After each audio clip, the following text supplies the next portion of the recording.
China's association with Russia is going to cost China dearly down the road. And this war in Ukraine has been cited as an example of China's mistake to align so closely with Russia. But I'm afraid that the grand strategist or the top decision maker these things in a completely different light.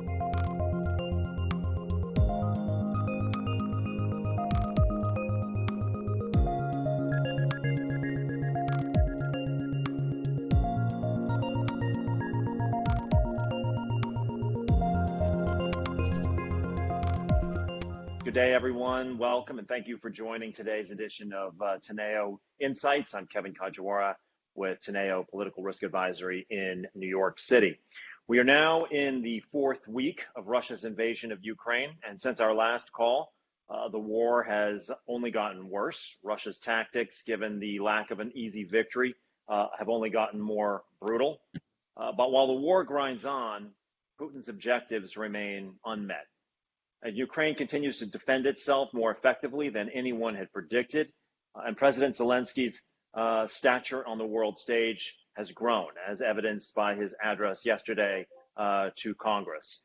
But as the initial shock and awe wears off, focus is increasingly pivoting to what this all means and what the global order and operating environment will look like going forward. There are many variables at play, but perhaps none is more important than China and how China and Xi Jinping view this crisis and whether it's an opportunity or a risk, and what it means for relations with the U.S. and the West is the topic of our conversation today. Now, on the one hand, it's easy to see the common cause that Xi Jinping and Vladimir Putin have made. They both see the West as in decline, and they see an opportunity here for alignment on that front. On the other hand, Xi Jinping is much more reliant on global stability than Putin, who thrives off of chaos. The Chinese require stability of supply of all raw materials coming into the country. There are historic and unresolved border disputes between China and Russia. There is the topic of Central Asia, both of which both countries view as in their general sphere of influence. There is relations with India. And it will be the question coming out of all of this of whether a Russia that is effectively a vassal state of China becomes more dangerous going forward. So this is the topic of our conversation today. I'm joined by three guests. Yun Sun, she is the director of the China program at the Stimson Center and is a specialist in Chinese foreign policy, U.S.-China relations, and China's relations with authoritarian regimes. Formerly, Yun was with the Brookings Institution and the International Crisis Group. She's joining us today from Washington. I'm also joined by two of my Teneo colleagues you'll be familiar with, many of you. Paul Haenle joins us from Singapore today. He's the chairman of Teneo in the Asia Pacific and also the director of the Carnegie-Tsinghua Center in Beijing. Formerly, he was on the National Security Council staff serving Presidents Bush and Obama as the director for Taiwan, China, and Mongolian affairs. And Gabe Wildau is a managing director with Teneo Political Risk Advisory and our lead China analyst. He joins from Philadelphia following nearly 15 years in China, most recently as the Shanghai Bureau Chief of the Financial Times. So, Yun, let's get started. Let me start with you. Couple of developments in the last day or so has been announced this morning that President Biden will speak with President Xi Jinping tomorrow for the first time since the war began. There were comments this morning by China's ambassador to the Ukraine that was endorsed by the Chinese Foreign Affairs Ministry. That's effectively being read in Western media as sort of pro-Ukraine. And there are reports this morning that Russian Foreign Minister Sergei Lavrov was on his way to Beijing and the plane has turned around. So I guess my initial question for you to get things started here is, how would you, let's set the baseline here. How would you characterize China's view of this crisis right now, and has it evolved since the beginning of this? And do they view this, does China view this as an opportunity? Or, given the sensitivities this year around the 20th Party Congress that's coming in the fall, sort of at the end of the day, does Xi Jinping need this like a hole in the head, or is this an opportunity? Well, thank you, Kevin. Those are terrific questions. So yes, Chinese view of this crisis has gone through several rounds of internal debates and also mood swings about the most feasible way out of the current quagmire and China's desired endgame. So while many recognize the cost and tolls that China carries for its alignment with Russia, more Chinese in the policy community are hopeful that the war in Ukraine will bring China another quote-unquote window of strategic opportunity, where US is distracted away from Indo-Pacific and therefore still counts as a win or an opportunity for China. And contrary to the popular call for China to abandon Russia, China's approach is much more nuanced, and it differentiates between positions in propaganda, in diplomacy, and in reality, in real actions, respectively. So first off, there are strong voices in and outside China calling for an overhaul of China's current Russia policy and recalibrate its relations with Russia in light of the Ukraine war. But a major change of position is unlikely. Two reasons. Externally, abandoning Russia does not solve or alleviate China's most important national security challenge, which remains to be the United States. In fact, strong opinions in China advocate against abandoning Russia because US offers no rewards, no positive incentive, and China will be the next on the list. Russia's existence itself, at a minimum, acts as a counterbalance and a strategic distraction to draw the United States back to the European theater. Therefore, mitigating the Russia's threat for the West does not really solve China's problem. In fact, it's believed that it could leave China alone to face the full force and full attention of the US later.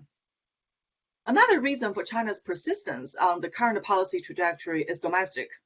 Even if China will adjust its policy towards Russia, as many believe that China will, it will not happen during this war. The reason is simple. It's just too close to the February 4th joint statement issued by Xi and Putin. Such a rapid change of policy direction inevitably raises questions about Xi's wisdom to put China in that position at the first place. And we are having the 20th Party's Congress, and Xi is expected to ink his third term against the established succession tradition within the party. So given the discontent within the party and the country about his changing of the norms, a reorientation of China's Russia policy equates to a tacit declaration that Xi's policy earlier failed, and that's simply untenable in the Chinese politics today. Having said that, there are differentiation among China's action, for example, in terms of the rhetoric. I say that since the beginning of the war, the Chinese most salient and most vocal support for Russia has been manifested in the propaganda and narrative domains.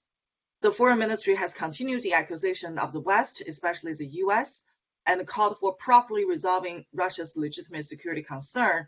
And we also see the cyberspace administration of China purged the Chinese social media and the internet of any anti-war or anti-Russia rhetoric. And letters and articles that openly condemn Russia's invasion have been completely removed from the internet.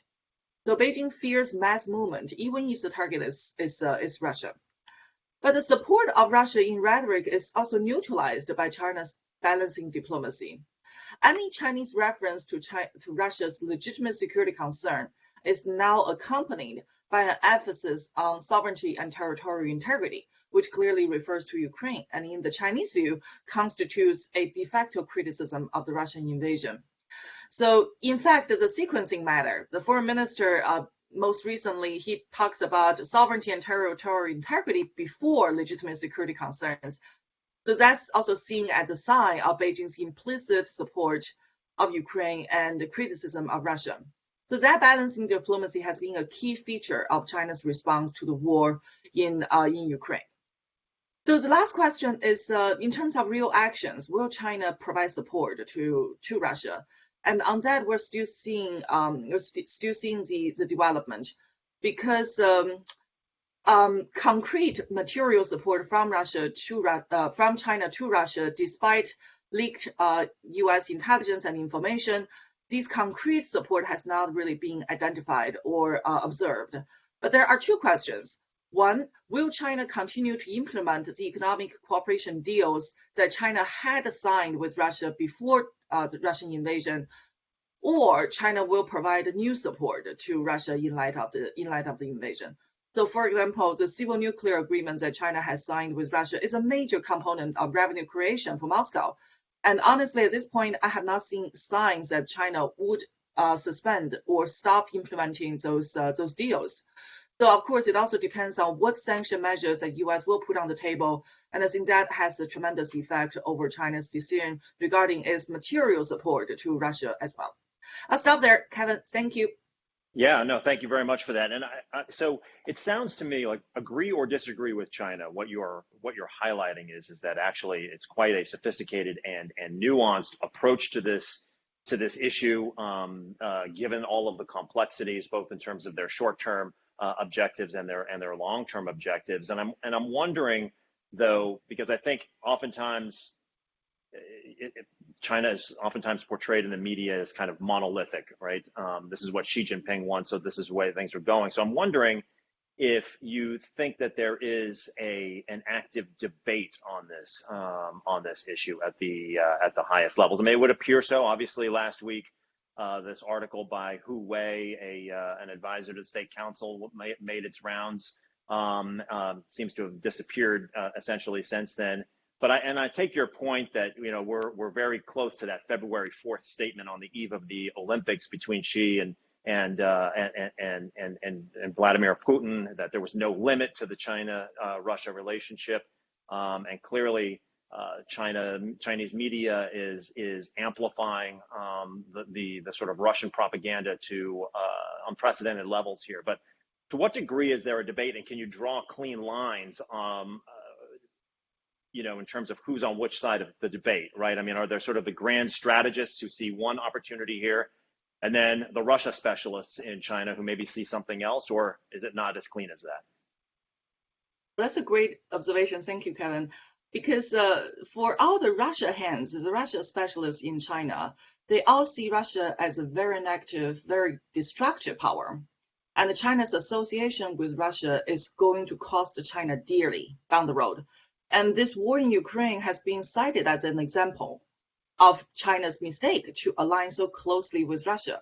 But I'm afraid that the grand strategist or the top decision maker sees things in a completely different light. They see the global power equilibrium, they see the US-China strategic competition, and they see that China has been basically put on a defensive position since the beginning of the Trump administration, and China not gaining the upper hand because the United States still enjoys the supremacy. So when China looks at the international environment, no matter how much they see Russia as a destructive power, they feel that, well, maybe we can use that destructive power in our competition with the United States.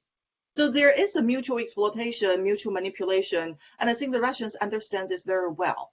But that is to say that at this point, on the top level in China, even if there was any debate about policy change towards Russia at this point, that debate has already been silenced. Since the signals coming out of Beijing suggest that, well, the decision has already been made. We're not going to oppose Russia.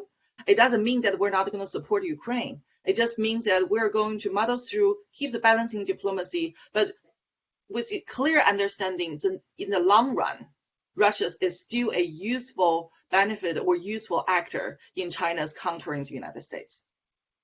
I want to bring Paul into the conversation here in a moment, but I wanted to ask you one last thing while we're on this topic. Do you think that Xi Jinping was aware and had been tipped off that this was going to occur? Because I could see it's problematic for him either way, right? If he knew in advance that Russia was going to invade, then that sort of blows up the whole notion of China's China's sort of long-standing putting importance on territorial integrity and sovereignty. On the other hand, if he didn't know, then that causes a whole new set of problems with Russia and relations with Putin. So where do you think he was on this? I think that's the beauty of Putin's play. That he put China in a position that China can neither deny or acknowledge, right? And it's, like you said, problematic in both ways. But I think a couple of factors really point to the direction that she was not aware. If we follow the Chinese traditional Chinese political tradition, so if she were aware, he would have had to consult with his policy advisors. And the system will be mobilized from there, at least to make preparation for the evacuation of Chinese nationals in Ukraine. But we know that no such preparation was made until after the day of the invasion. And that's a clear sign that the Chinese apparatus, the whole bureaucracy, was not prepared for this. And also on that level, on that top level between Xi and Putin, I doubt that they will offer that much clarity, because that kind of clarity offers no deniability. I think the Chinese tradition is, well, we'll keep things ambiguous, we'll keep things ambivalent. That I look at you, you look at me, we understand you have concerns, and we understand you're going to take actions. And I think we agree that you should take some actions. But I think the Chinese understanding did not go as far as Russia was going to launch a full-scale invasion into Ukraine. They were thinking that, well, Russia probably would take Donbass, probably carve out eastern Ukraine, but they were not anticipating a full-scale invasion. And that's the last point. Had Putin made up his mind by February 4th that he was absolutely going to launch this invasion? I think that is also a question that we're not going to be able to answer in the near future. But there are opinions saying that, well, Putin did not make up his mind at that point, so he himself did not even know. So I think the evidence suggests that she was not aware, and China was caught on surprise. It was unprepared, which is why for the first 2 weeks after the war, the Chinese approach is quite hectic and also quite awkward. Thank you. So thank you. And Paul, I want to switch to you now and ask what you think. What would you say is the prevailing view, at the White House and among U.S. foreign policymakers on this? Do they see China as in play or as kind of a lost cause on this issue? And maybe you can illustrate this as well by looking back at this meeting. I think until the meeting between Biden and Xi tomorrow, the highest level talks we've had thus far were the Jake Sullivan, Yang Jiechi meetings in Rome earlier this week. And much like the U.S. has kind of continued its release of intelligence, right? That was kind of a hallmark going into this invasion. They've also, leaked out this intel that Russia had requested military and economic aid from China, and then also suggested that China might be amenable to that. So, what's your take on the U.S. position here? Well, thanks, Kevin. And those are a good set of questions, and I want to get to those. I do want to say on the question of whether Xi Jinping knew, I agree with Yun's analysis, but I would add a couple things. I was with President Bush as part of his delegation in 2008 at the Olympics, the Summer Olympics that Beijing hosted, when Russia invaded Georgia during the Olympics and right at the opening ceremony. And I can tell you, and I took the phone call from the White House Situation Room to notify our delegation that happened. And it was pretty crazy. But I can tell you the Chinese were very upset that Russia would invade Georgia and take the spotlight away from the Olympics. If Putin told Xi anything, I suspect one thing he definitely told him is, whatever I do, I won't do it during your Olympics. And I think President Xi probably appreciated that. I don't think that he told him he would do a full-scale invasion. I agree with Yun on that, but I'll add one more reason why. Putin is pretty crafty. And if he were to indicate to Xi Jinping that he was going to do a full-scale invasion and Xi Jinping expressed his concern, then Putin would have an issue, because the one leader that he's going to be turning to when the sanctions come on from the U.S. and Europeans is President Xi. And if he told Putin he didn't want him to do it or express concern, it may be difficult for President Putin. And so I agree, he probably left it very ambiguous. And I think that, this President Xi-Putin relationship, my own sense it is, and I think Yoon's comments sort of suggested this, it is probably the most significant factor in why China will not shift from its position right now. the no limits partnership. And I think that is on the February 4th joint statement, the sort of global manifesto of Chinese and Russian shared worldview, I think took the U.S. a little bit by surprise. Clearly, the Biden administration had seen the growing strategic relationship between China and Russia, but the no limits language to be done, at the beginning of the Olympics. Putin was the first president, I think, that head of state that President Xi met since COVID started. And I think, since 2013, the two men have met almost 40 times. They've celebrated birthdays together. They've enjoyed vodka and caviar together. They've developed a strong bond. Anyone now in the Chinese system is going to step forward in any serious way to suggest that the Chinese leadership needs to re-examine this strategic relationship with Russia, I think is doing at great political risk, especially in a very highly charged political environment leading up to the 20th Party Congress. So I agree with Yoon. China may shift, but it's not going to happen in the immediate term. It'll take a much longer period of time. Yoon did a fantastic job of describing how the Chinese really think deeply and carefully about how to balance their position.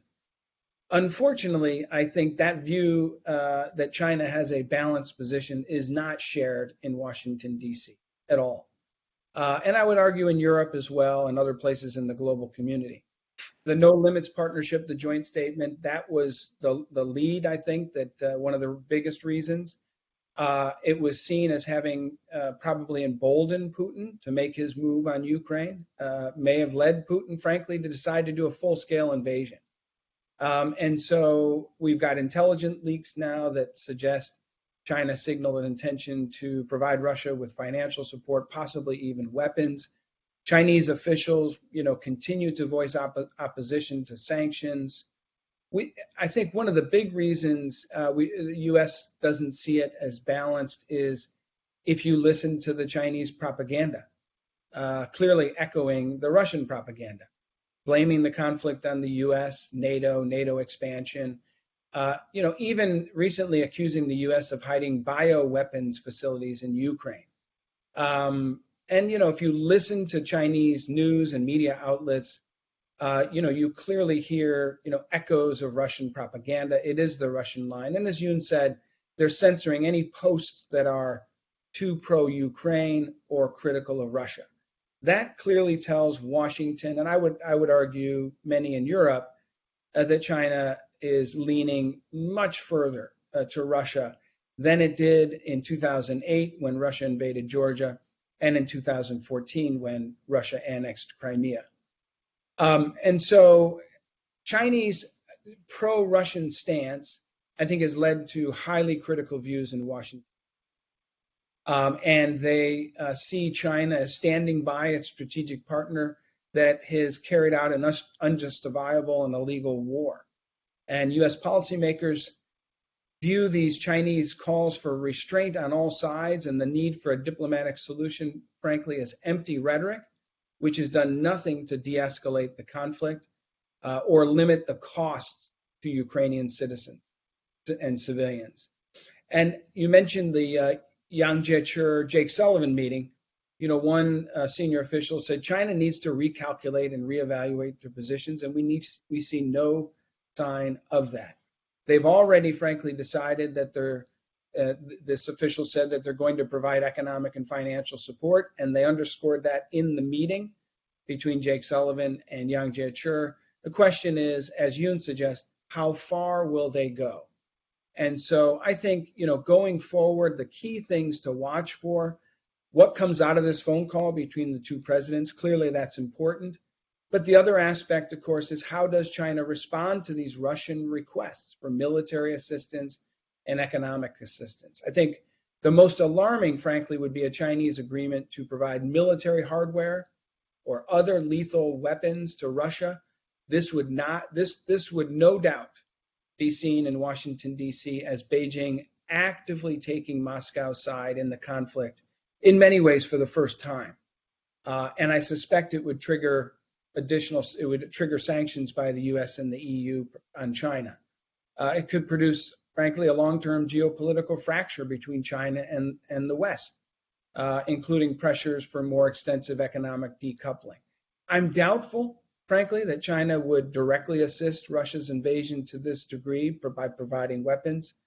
It has tried to date, as Yoon says, to be neutral in the conflict. I think it wants to avoid decisive splits with the US and the EU. China has not flagrantly violated the Western sanctions yet, but and I think we should certainly lower our expectations that, again, that China will distance itself from in any meaningful way from Moscow at this time. Yeah, it seems to me that a sort of collateral effect of the release of that intelligence too was an effort to humiliate Putin to a degree, suggesting that he needed to appeal to his friends to get some weapons and an acknowledgement of the economic hardship that he was going to endure.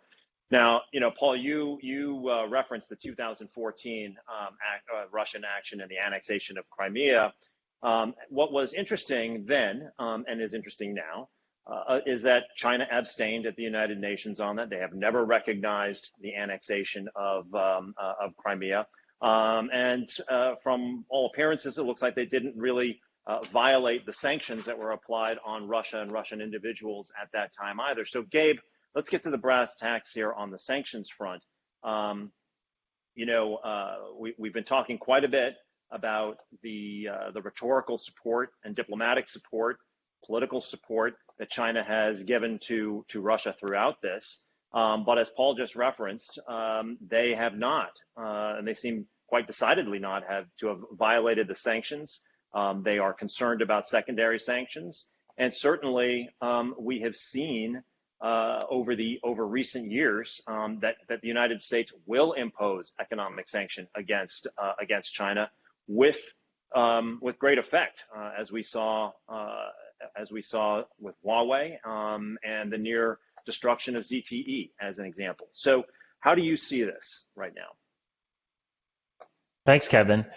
I think China's calculation on sanctions is pretty clear, and it's a no-brainer really for China in terms of the risk-reward calculus in helping Russia avoid sanctions or not to do so, because the combined impact of all the Western markets compared to the impact of Russia, or the trading relationship with the West compared to the trading relationship with Russia, and including the investment relationship, is so heavily tilted towards the West. The Russian market is negligible, whereas if China were to suffer from secondary sanctions as a result of the support they might provide to Russia, that would be crippling. I mean, the export controls and the other sanctions that the U.S. has imposed against China have already been quite significant. If we think about Huawei and the semiconductor manufacturing corporation, China's chip-making national champion, have already suffered significantly under export controls. But there's a lot more scope to extend sanctions further. In particular, the export controls limit or block Chinese companies' access to the most advanced U.S. chip-making technology, but the less advanced technology continues to flow, even to Huawei, even to SMIC, to the chip-making champion. And so those companies and other companies, Chinese companies, still have a lot to lose if they were to come under secondary sanctions. And we see the very clear threats both from the administration and legislation in the U.S. Congress to impose those sanctions if there's evidence that China is helping. So I think that's why we're seeing this kind of, as Yoon and Paul have described, the kind of rhetorical support for Russia, diplomatic support. But when it comes to actual sanctions evasion, I think they're going to continue to be quite cautious.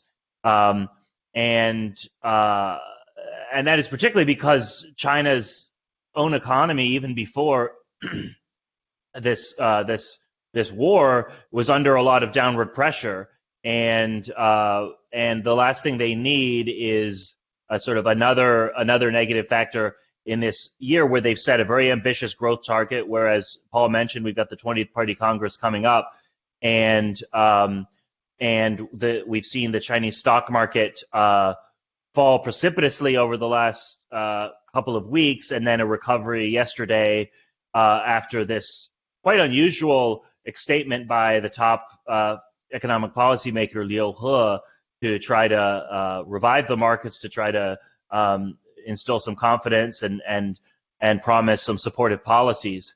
And then finally, I mean, the risk I think that China sees from, I mean, I mentioned that there's further scope for further sanctions against China, further export controls, and related to that is the risk that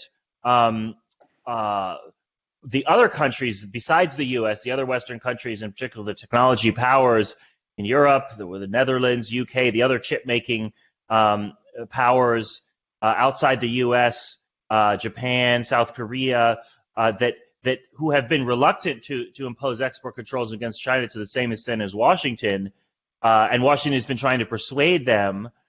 But the risk and those persuasion efforts have been, the results have been mixed at best. A lot of those countries haven't gone as far as the U.S. But the risk is that the kind of unity that the West has shown, including Japan, against Russia, could sort of be transferred to the anti-China coalition, which has been sort of fractious until now.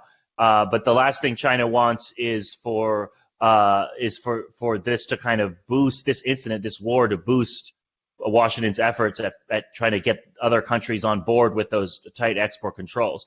So all of that is why I think, when push comes to shove, China is going to be very cautious. And I mean, if we think about what, Carrie Lam, the CEO, the chief executive in Hong Kong, who is under Western sanctions, U.S. sanctions, she can't even get a bank account at Bank of China or the other big Chinese banks. So if they're not going to violate sanctions to help Carrie Lam, it's pretty hard to imagine they would do so for the sanctioned Russian entities and individuals. So we've referenced a number of times the 20th Party Congress later this year. All important. Xi Jinping will secure his historic third presidential term, and so there's been great concern regarding economic growth. As the targets come lower, et cetera. So, what's your sense, Gabe, of the situation and how it's impacting the economy? We know that China imports 70% of its oil and 40% of its gas. Last year, they spent $316 billion on oil and gas imports. Prices are obviously higher. The agricultural ministry has warned that the winter wheat and grain production are going to be very challenging in China. So imports for 2021-2022 season are looking at least 50% higher than the 3-year average. So, these costs are going up, and China is realizing inflation like everybody else. So what's the state of the economy and the impact of this event on it? Well, it's one more downward pressure, as I mentioned, and the food security piece is in particular, I think, is significant. We saw President Xi himself say that that Chinese people's grain bowls should mostly be filled with Chinese grain or something to that effect, and that's kind of a long-standing priority: grain security, food security, lack of not trying to rely too much on grain imports has been a long-standing priority, but I think this gives new urgency to that. Likewise with energy, again, we saw problems with brownouts last year related to the efforts to curb carbon emission reductions, and now we see these price increases. We see, again, China set this very ambitious growth target, which looked ambitious even before this war. This 5.5% GDP growth target for 2022 was going to be difficult to reach in any case. Now you have the war, and you also have COVID, this new quite serious COVID outbreak, the most serious since Wuhan in 2020. That's leading to lockdowns, including in Shenzhen, the tech hub that is the center of so many different global supply chains and domestic supply chains.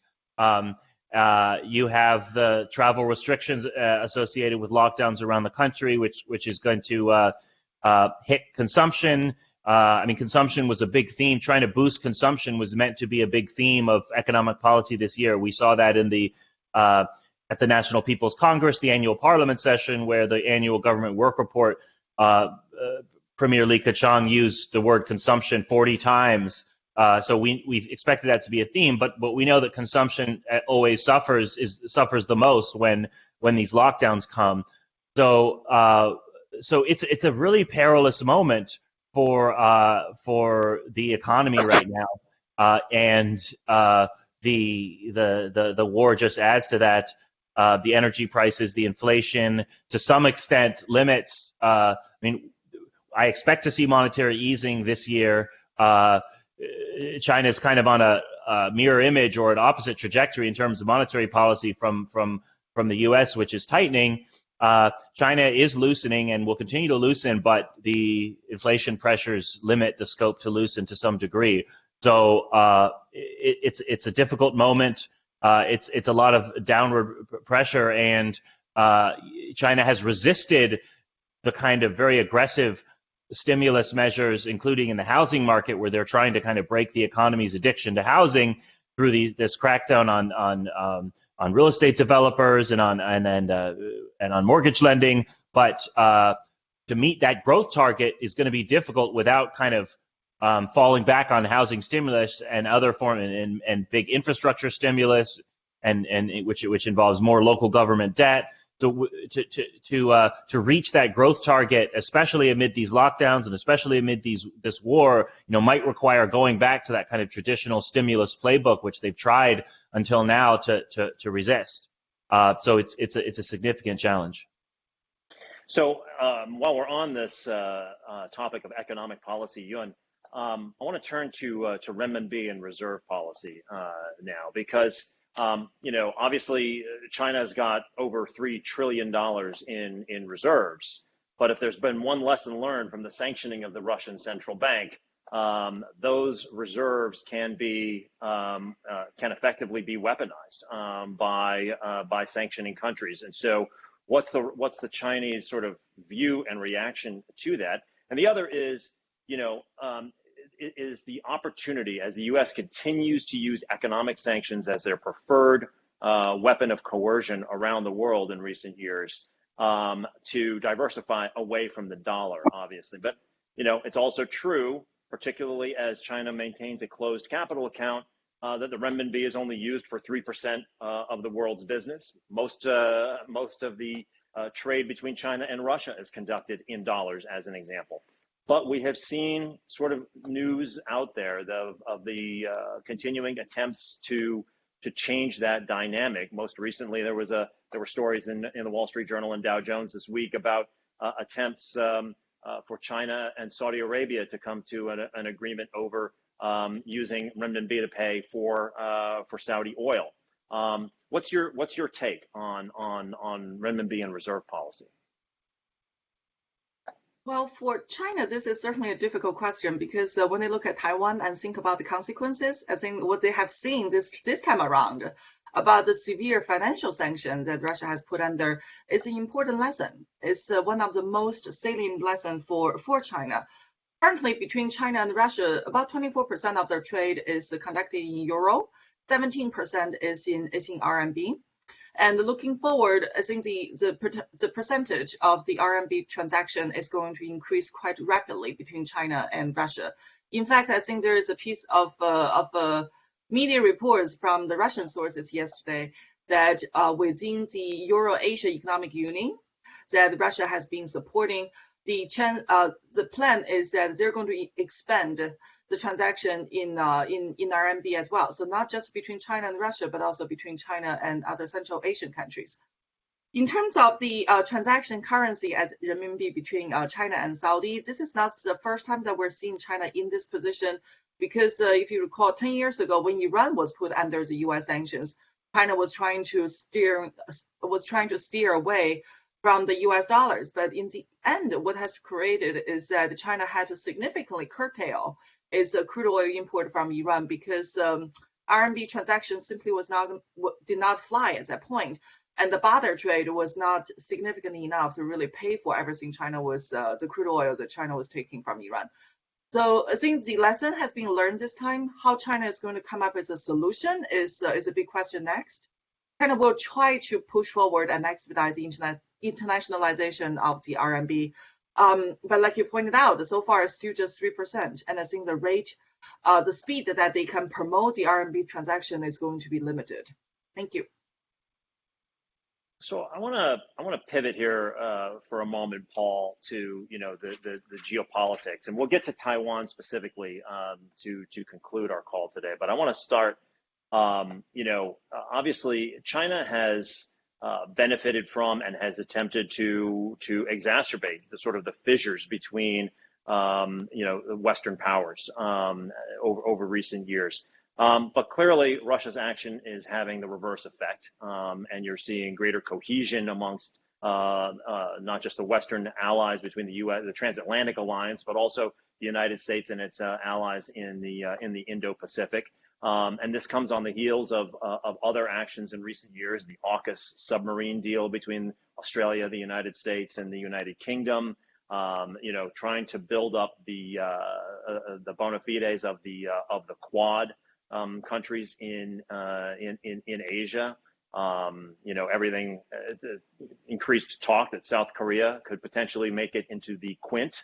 Are we heading toward a situation where a something analogous to NATO could be established in Asia? We heard former Prime Minister of Japan, Shinzo Abe, muse publicly about Japan and nuclear weapons. How do you see the geopolitics playing right now? So I think your main point is right in that the more that, and I'm not sure frankly that Chinese leaders recognize this well enough. It's possible that they do, but they don't feel they have a choice for the reasons that Yun described, which is, if you're Chinese leaders and you're thinking to yourself, Russia is taking steps that are really creating problems for us. China, I'm sure, did not want to see Russia do a full-scale invasion of the kind that we're seeing today play out on the TV screens. And I'm sure Chinese leaders don't like what they're seeing. But when they look to the West and the US, they see their main strategic rival. And any pullback from Russia, as Yoon had suggested, not going to get them any less pressure and hostility from the US. So in a sense, they lose more by pulling back from the strategic relationship with Russia. So they almost have to hold their nose and continue to support Russia because they know, frankly, that it's the US that's the main pressure, the main problem. And they've concluded, frankly, that the United States is out to contain China, is out to complicate China's further rise. And they're not, and the US also is not in any mood to do any dealing. If China were to distance itself from Russia, then somehow China gets a better deal geopolitically. The US would say, China needs to do it for the right reasons, be on the right side of history. That's sort of the attitude in the US. So China's clear alignment with Russia now, I think, will have security implications for the region. And as you mentioned, the new South Korean president-elect, he's pro-Quad. He said he's going to work closely with the Quad. He did not say, however, that he would seek formal membership. He's talking about a second battery, a second THAAD battery to bring in. And we know what happened when they made the decision to bring the first one in. You mentioned the nuclear issue, and I think this is a big one. As you know, Libya gave up its nuclear weapons. Gaddafi and Muammar Gaddafi was then killed in 2011. The North Koreans, I served as the White House rep to the six-party talks that have been working on this since that time. They've always made the case that the Libya model is the reason why they don't want to give up their nuclear weapons. Well, Russia's invasion of Ukraine made our job a lot harder with the North Koreans. when the Soviet Union collapsed in 1991, Ukraine had the third largest stockpile of nuclear weapons in the world. Close to 2,000 strategic warheads, 175 intercontinental ballistic missiles, several dozen strategic bombers. In 1994, they signed on to the NPT, and they committed to full disarmament in exchange for economic compensation, which is one of the things that we try to lure North Korea to making those decisions to give up its nuclear weapons about, and also security assurances from the U.S. And so, Ukraine transferred its last nuclear warhead in 1996 and dismantled its last strategic nuclear delivery vehicle in 2001. So this will make our job harder. And I think when it comes to North Korea, we also have to watch to see what happens elsewhere in the region. You mentioned Japan, Shinzo Abe, South Korea, perhaps even Taiwan may consider their own nuclear programs. It seems Japan and ROK are more and more interested in at least considering these options. South Korea public appears interested. Taiwan could believe nukes could help it deter China, but I can't imagine the U.S. would want to see anything like that. Some have argued, frankly, you mentioned AUKUS, Kevin. Some have argued that AUKUS has revealed the U.S. is more willing to play ball on nuclear capabilities with its allies than previously. So, in a sense, there's a lot of things. This opens a can of worms and a lot of strategic issues for the region. The world is focused on Ukraine right now, and for the right reasons. But eventually, I think we're going to be looking at the region, and we'll see the second and third order consequences that play out. Okay, so let's get to the big question here. I'm addressing this to all three of you. I'd love to hear all three of your takes. And that question is, does this situation make Chinese action against Taiwan more or less likely? And I'll let you choose your time frames that you want to talk about the response to that. But I think that's the question I got all week as I was talking to colleagues and clients alike before heading into this call. So Yun, maybe I'll start with you.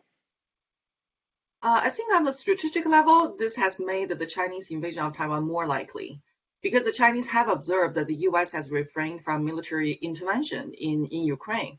And that boosts the Chinese confidence that, well, in the event of our use of force, as long as U.S. does not come to Taiwan's rescue, then we can get our way.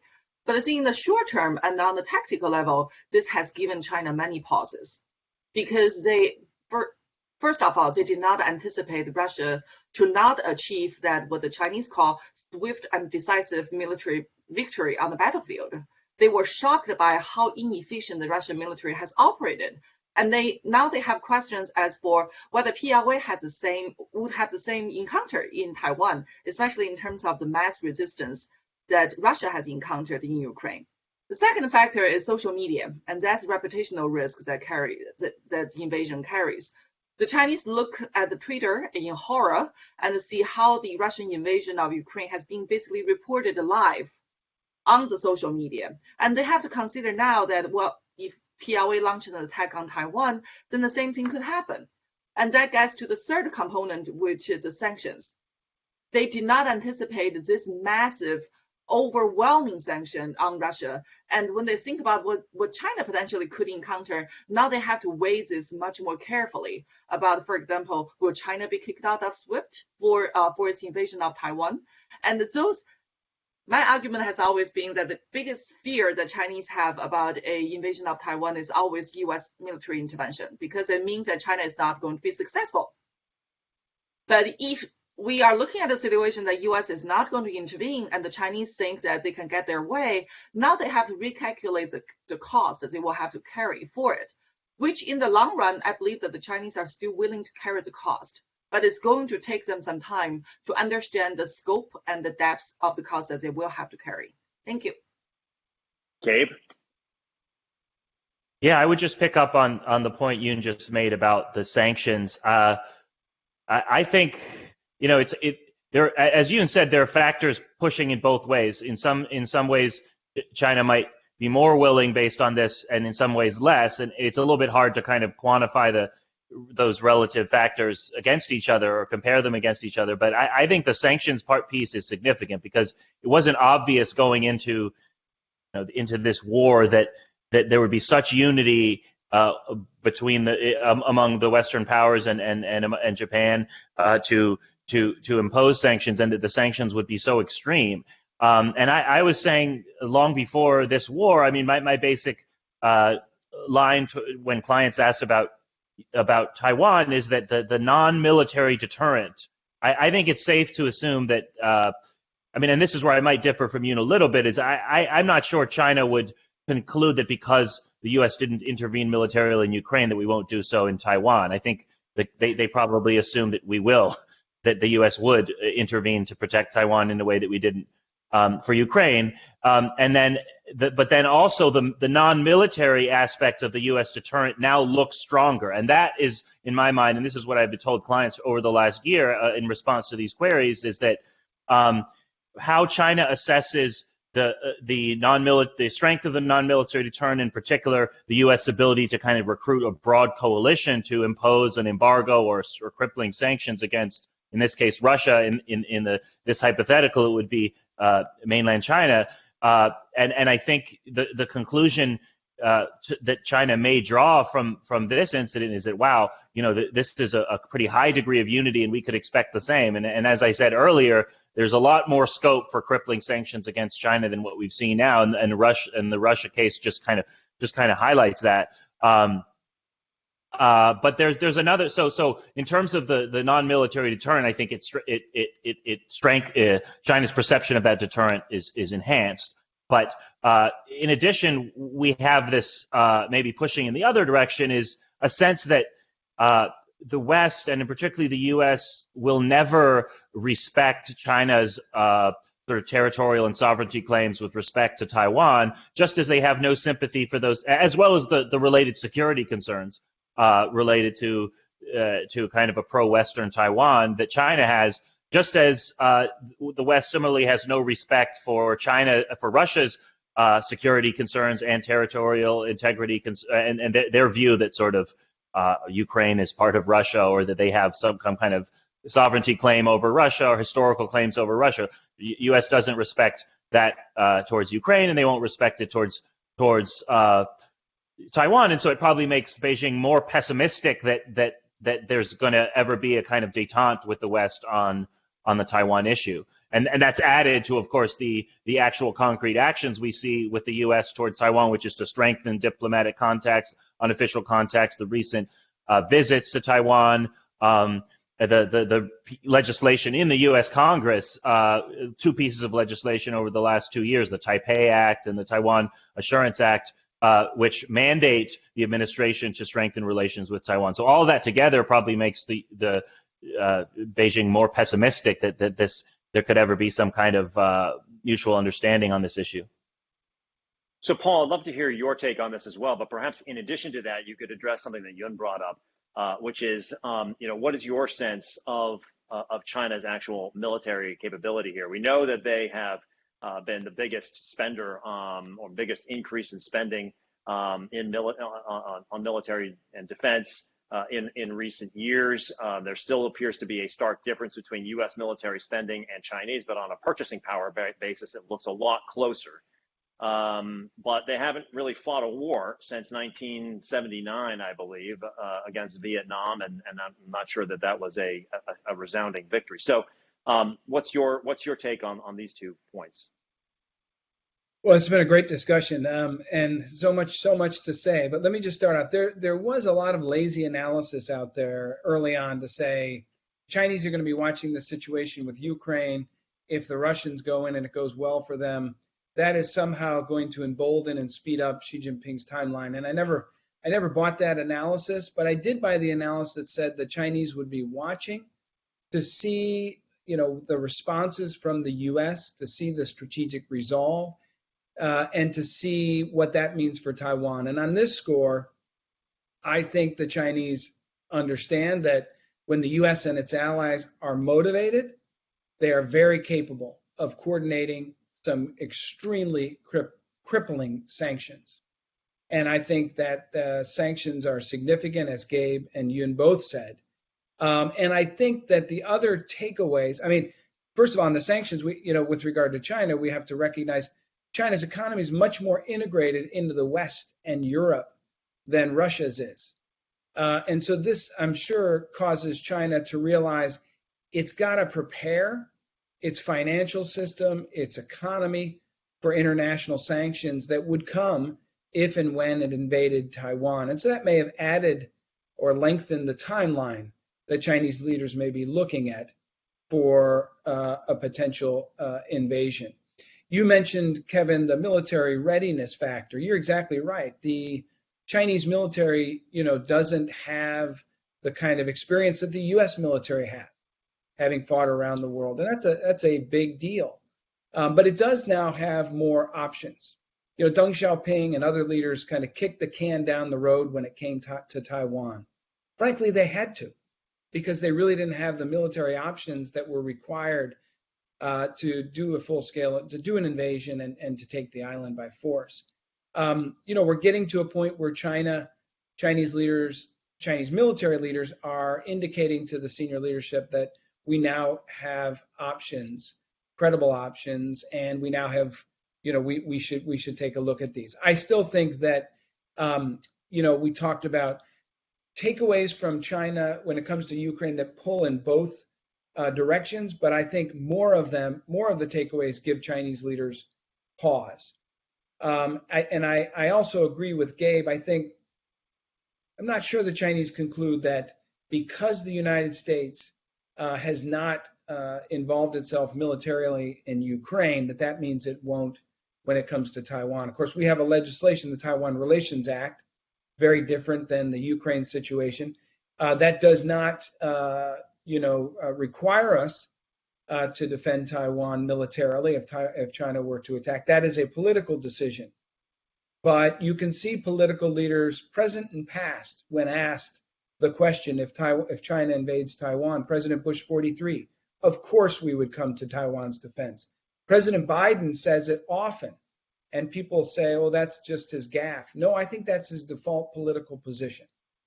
And I think that the Chinese leaders would think twice. So my last point is that question of whether or not the United States would come to Taiwan's defense militarily depends a lot on who's in the Oval Office. And I'm pretty confident that President Biden would do what it takes to defend Taiwan, but who will come after President Biden and how will they see Taiwan? And I think that is a big factor. So, and fair warning here, we're going to go a couple minutes over time, but I want to bring it home by asking you all one last question, and whoever can answer this, please jump in. One of the narratives, even ahead of the invasion, was put forward by President Biden, talking about that we are in this battle between democracy and autocracy.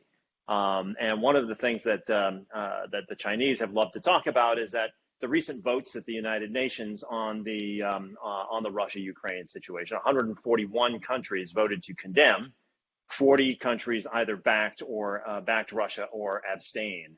And that sounds like a lot fewer countries, about 100 fewer countries, in fact. But those 40 represent most of the world's population and includes the world's largest democracy, India. But on the other hand, you've been talking about the surprising force and efficacy of the sanctions, and that has forced China's attention. It was one thing to think of the world in terms of China versus U.S. It's another thing to think of it as China versus the U.S. plus the EU plus Japan plus UK plus Canada plus Australia plus Singapore plus Switzerland plus South Korea, and the list goes on. So I guess the question here, the final question is, does China see supporting Russia as incompatible with friendly relations with the West? And will the West make strategic security the imperative of economic policy? And if China aligns with authoritarians, does that mean further decoupling? And will corporate America have to go along then with that decoupling with China? And I'll open that up to all of you. I'll go first. I was in Europe last week, so apparently the issue of China and Ukraine was on the top of the list in every single meeting, and I feel that I repeated my points for about 15 times. But I think there's a difference in terms of the vision. I mean, difference in terms of who is the target here. So from the European perspective, there's no doubt their unity, their collective strengths, their collective positions this time around, they're aligning behind the United States versus Russia. But is China also combined with Russia putting in the same side, in the same corner? I don't think Europe has made that decision just yet. And I think that's a difference, and that's why the Chinese are trying to strike their balancing diplomacy, trying to say the right things, trying to offer aid to Ukraine, and trying to present to Europe that we are not completely aligned with Russia on this issue. And I think Europe also has a very sobering understanding about what the problem here is. So between US and China, Europe sees that the problem is structural. It's a competition for global supremacy. Who is the superpower, right? But that is not a fight for Europe. Europe does not have that competition with the United States, which is why that coming to China policy, Europe and US do not always see eye to eye. The thing out of this Ukraine crisis, of course, US wants to shape the world in a bipolar sense. That China and Russia on the one side, the US and allies partners and the rest of the world on the other. But I think the actual picture is going to be a little bit more complicated. The Chinese desired picture or the end game is that US versus Russia. So a return of the Cold War to Europe or to the Atlantic, to Northern Atlantic. But China and the rest of the world will stand aside as a third pole or as a neutral party to gain advantage basically from the situation. I think Europe's position is going to be more complicated than just saying that Europe is completely on our side, because I don't think that Europe sees all the end games eye to eye with the United States either. Thank you. Gabe? I'll jump on that from you because I want to pick up on a point. I think he's generally right. The U.S. and Europe do have differences in perspectives and how they see the China question. I think China's actions and positioning to date has driven them closer together. We see greater cohesion around Russia, certainly, but concern about what China is doing, whether it takes steps to not necessarily violate the sanctions legally, but undermine the effectiveness of what the U.S. and Europe is trying to do. If China provides military equipment, I think Europeans are going to look very differently at China, right? So I think there's still a lot to see what happens, but I agree generally there's a gap between the U.S. and the EU, but I do think it has closed with this situation. I guess the point that I would make, Kevin, on this big question is, many have argued the international system is dead or it's collapsed. The Chinese like to think that the West is in decline. And I think this situation, at least over the last 4 weeks, might give people who had come to those conclusions some pause. Maybe the international system is not dead, and maybe we're seeing this Ukraine situation wake it up and bringing the United States and Europe closer together, the transatlantic relationship, reviving and re-energizing NATO. And I think, this could be the wake-up call, frankly, that the West and the international system needed. Gabe, I'll give you the last word. Yeah, just picking up on your question about corporations and how they may respond, because we've seen companies pulling out of Russia, big names like McDonald's, and there's a contrast with the pressure that corporations have been under, which they've largely resisted, to decouple from China. And the situations are different. China's not fighting a war, but just as with Europe resisting, the U.S. calls to take such a hard line against China, as Yoon mentioned. I mean, I think this incident raises the question of what it would take for companies to take the same actions against China as they have against Russia, and just as we've seen that it's easier for we mentioned that I meant that it's easier for that the West is more important to China than Russia is, but similarly for U.S. companies, China is a lot more important to them than Russia is, And we've really seen that we've seen them at times respond to Western pressure on issues like Xinjiang to issue condemnations or to adjust their supply chains. But we've really seen companies do the bare minimum to satisfy critics in the West, but really trying to maintain links to China as much as possible. And that could become a trickier dilemma going forward.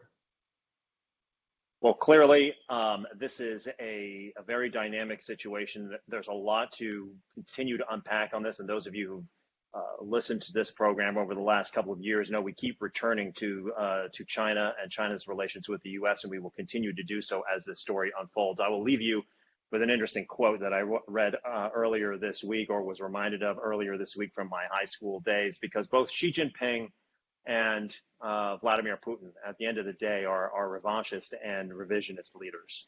And in his book, 1984, George Orwell wrote, "Who controls the past controls the future, and who controls the present controls the past." Something to think about with both of these guys.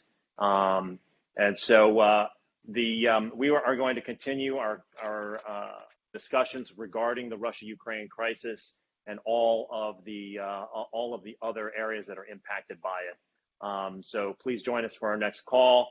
In the meantime, all the best. I want to thank Yun Sun, Haenle, and Gabe Wildau for joining today, and all of you for joining us as well. Until next time, have a great weekend. I'm Kevin Kajiwara in New York.